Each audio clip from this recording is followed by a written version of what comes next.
फिर क्या बताते हैं कि कुल परिवार तेरा सकल कबीला मसलत एक ठराही, कि नर नारायण दे ही पातों फेर 84 जाही। इतना सुंदर शरीर भगवान ने दिया, इसमें कितनी सुविधाएं दी आपको और कितनी समझ दी, और फिर ऊपर से मेरे जैसा दास भेज के आपको ज्ञान दिया, और फिर 84 लाख योनियों में जाने की तैयारी कर रहा है नादान। कहते हैं जा सतगुर की मैं बलिहारी, जो जामन मरण मिटाही। वैसे तो संत बहुत हैं, कोई कहीं तक का ज्ञान देता है, कोई किसी तक का ज्ञान देता है। कहते हैं मैं तो उस संत के सतगुर के ऊपर बलिहारी हूं, जन्म और मृत्यु के दीर्घ रोग को समाप्त कर दी। जब मृत्यु हो जाती है, घर वाले तो हाहा डगरा डगरा कर रो रहे होते हैं, टक्कर मार रहे हैं, कुल के लोग इकट्ठे होते हैं और वो कहते हैं वैसी घर उठाओ, अब तो हो लिया काम। घर के सदस्य नहीं उठा सकते, उस लाश को अपने हाथों नहीं ले जाकर फूंक सकते, उनकी हिम्मत नहीं रहती। परिवार के सदस्य आसपास के इकट्ठे होते हैं, कुल के लोग, और उनको सांत्वना देते हैं और वो अपने काम में लग जाते हैं। कोई वह पिंजड़ी बांधन लग जाता, अर्थी जिसे कहते हैं, कोई लकड़ियां ले ले चल पड़ता, कर दो शुरू फटाफट। कहते हैं कुल परिवार तेरा सकल कबीला मसलत एक सलाह की एक ठहराई, और बांध पिंजरी आगे धर लिया मरघट में ले जाए। अग्नि लगा दिया जद लंबा फूक दिया उस ठाही।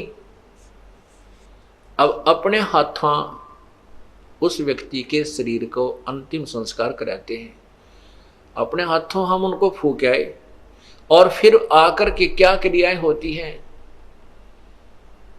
अग्नि लगा दिया जद लंबा फूक दिया उस ठाही, और वेद यानी ये पुस्तक लेकर कथा करने के लिए फिर गुरुजी आए, गरुड़ पुराण लेकर के।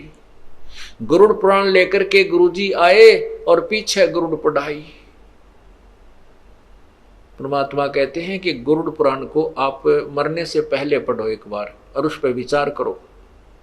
उसमें वो सब विवरण दे रखा है कि जो व्यक्ति भक्ति नहीं करते उनको यम के दूत पकड़ कर ले जाते हैं, ऐसे भयंकर रास्ते से ले जाते हैं, वो हाहाकार मचाते जाते हैं, उनको भूख लगती है। वहां पर जो पुण्यकर्मी प्राणी हैं वो पुण्य करके अपना भोजन आहार कर रहे हैं, और उनको कोई पानी भी नहीं पिलाता है।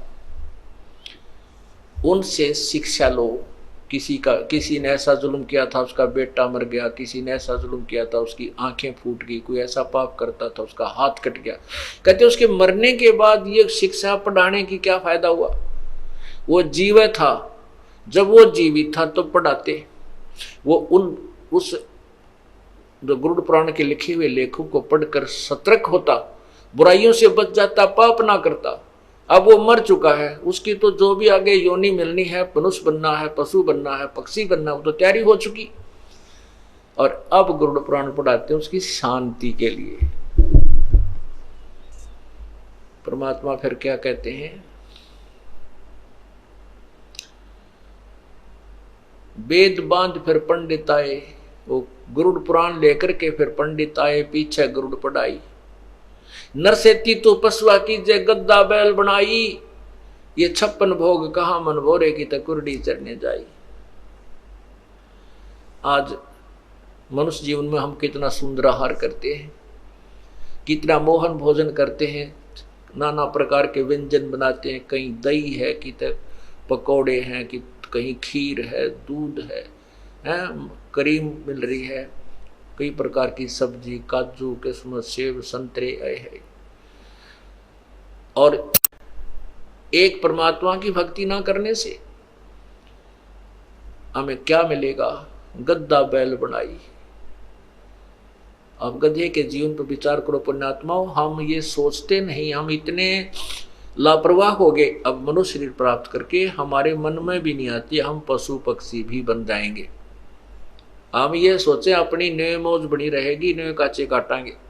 नहीं, ये तो भाई ये नहीं सदा, ये तो उनको मिलेंगे जो भक्ति कर रहे हैं, या तो पार हो जाएंगे, नहीं तो फिर उन्हीं को मानव शरीर मिलेगा।